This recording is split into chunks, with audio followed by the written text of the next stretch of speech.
ಇನ್ನು ಘಟನೆಯಾದ ಬೆನ್ನಲ್ಲೇ ಬೆಂಗಳೂರು ಕಮಿಷನರ್ ದಯಾನಂದ್ ಸೇರಿ 5 ತಲೆದಂಡ ಆಗಿದೆ.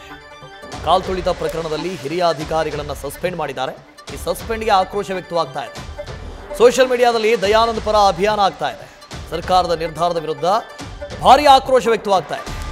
ಕಮಿಷನರ್ ದಯಾನಂದ್ ಕಾರ್ಯವೈಖರಿ, ದಕ್ಷತೆ, ಸಮಯ ಪ್ರಜ್ಞೆ ಎಲ್ಲದರ ಬಗ್ಗೆ ಚರ್ಚೆ ಆಗ್ತಾ ಇದೆ. ಈ ಅಮಾನತನ್ನ ಹಿಂಪಡಿಬೇಕು ಅಂತ ಜನ ಒತ್ತಾಯ ಮಾಡ್ತಾ ಇದ್ದಾರೆ. ಸೋಷಿಯಲ್ ಮೀಡಿಯಾದಲ್ಲಿ ಸರ್ಕಾರಕ್ಕೆ ಜನ ಒತ್ತಾಯಿಸ್ತಾ ಇದ್ದಾರೆ. ಅಲ್ಲರಿ ಯಾರೋ ಮಾಡಿದಂತಹ ತಪ್ಪು ನೀವು ಕಮಿಷನರ್ನೇ ಯಾಕೆ ಅಮಾನತ್ತು ಮಾಡಿದ್ದು?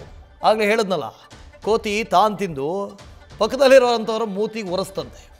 ಕತೆ ಹಂಗಾಗಿದೆ. ಯಾರೋ ಮಾಡಿದಂಥ ತಪ್ಪು ಇನ್ಯಾರ್ದಿಗೋ ಶಿಕ್ಷೆ. ಇತ್ತೀಚೆಗೆ ಈ ಝೆರೋದಾ ಅದರ ಚೀಫ್ ಇದ್ದಾರಲ್ಲ ನಿಖಿಲ್ ಕಾಮತ್, ಅವರು ಒಂದು ಪಾಡ್ಕಾಸ್ಟ್ ಮಾಡಿದರು. ದಯಾನಂದ್ ಅವರ ಪಾಡ್ಕಾಸ್ಟ್ ಇದೆ, ಯೂಟ್ಯೂಬಲ್ಲಿ ಹುಡುಕಿದ್ರೆ ಸಿಗುತ್ತೆ.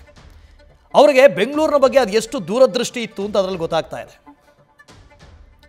ತುಂಬ ಸ್ಮಾರ್ಟ್ ಐಡಿಯಾಗಳನ್ನು ಇಟ್ಕೊಂಡಿದ್ರು. ಈ ಟ್ರಾಫಿಕ್ಗಾಗಿರಲಿ, ಇನ್ನೊಂದಕ್ಕೆ ಮತ್ತೊಂದಕ್ಕೆ, ಕ್ರೈಮ್ಗೆ.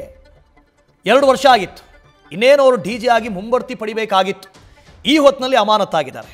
ಇನ್ಸೈಡ್ ಸ್ಟೋರಿ ಏನು ಅಂದರೆ, ಯಾವಾಗ RCB ನಾವೊಂದು ಪ್ರೊಸೆಷನ್ ಮಾಡ್ತೀವಿ, ನಮಗೆ ಅನುಮತಿ ಕೊಡಿ ಅಂತ ಕೇಳ್ತಾರೋ, ಪೊಲೀಸರು ಅದರಲ್ಲೂ ಪ್ರಮುಖವಾಗಿ ಕಮಿಷನರ್ ದಯಾನಂದ್ ಸುತಾರಾಮ್ ಒಪ್ಪೋದಿಲ್ಲ, ನಿರಾಕರಿಸ್ತಾರೆ. ಸಾಧ್ಯವೇ ಇಲ್ಲ ಅಂತ ಹೇಳ್ತಾರೆ. ನಮ್ಮ ಪೊಲೀಸರು ಬೆಳಗ್ಗೆ 4:30 ಬೀಟ್ ಮಾಡಿದ್ದಾರೆ, ಕೆಲಸದಲ್ಲಿದ್ದಾರೆ, ಪ್ರೊಟೆಕ್ಷನ್ ಕೊಟ್ಟಿದ್ದಾರೆ. ಮತ್ತೆ ಬೆಳಗ್ಗೆ ಬಂದು ಕೆಲಸ ಮಾಡೋಕ್ಕೆ ಸಾಧ್ಯ ಇಲ್ಲ, ಪ್ರೊಟೆಕ್ಷನ್ ಕೊಡೋದಕ್ಕೆ ಸಾಧ್ಯನೇ ಇಲ್ಲ ಅಂತ ಹೇಳಿದರು.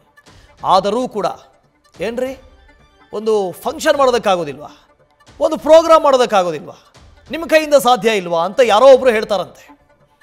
ಸೊ ಈ ಒತ್ತಡಕ್ಕೆ ಮಣಿದು ದಯಾನಂದ್ ಅವರು ಕೂಡ ಒಪ್ಕೊಂಡಿದ್ರು, ಓಕೆ ಅಂತ ಹೇಳಿದರು. ಇನ್ನೇನು ಮಾಡ್ತಾರೆ ಪಾಪ ಅಧಿಕಾರಿಗಳು.